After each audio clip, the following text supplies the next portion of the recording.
My next guru was the sun. Sunlight shines everywhere, and it makes everything visible. But no one can see the sunlight itself. Is that so? When you look at the night sky, you see the moon because the sunlight is reflected on its surface. But the sun shines all around the moon too, and permeates the whole sky.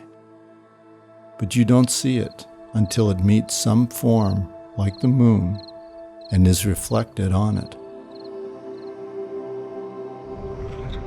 That is what the sun has taught me about consciousness. The consciousness or God is like the sun, and sunlight is what we call the power of knowing. Just like the sunlight's not different or separate from the sun, exactly the same way the power of knowing is not different from consciousness. The sun emanates everywhere, but it will only be perceived as light when it meets a form. Otherwise, it's called nothing, empty space, blackness.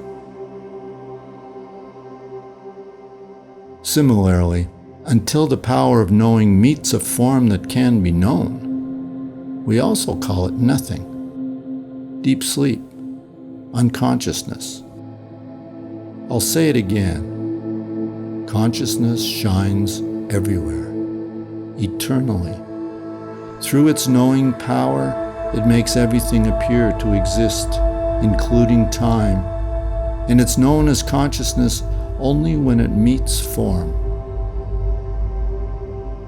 This is the great secret revealed. You may think you're seeing a person, a mountain, or the sky, but in truth you are seeing sunlight. If there's anything you have to remember from my talk, it is this. The human being sees the world and only pays attention to that which is seen. He forgets that there has to be someone who sees it. And that's the light of his own consciousness reflected in the world.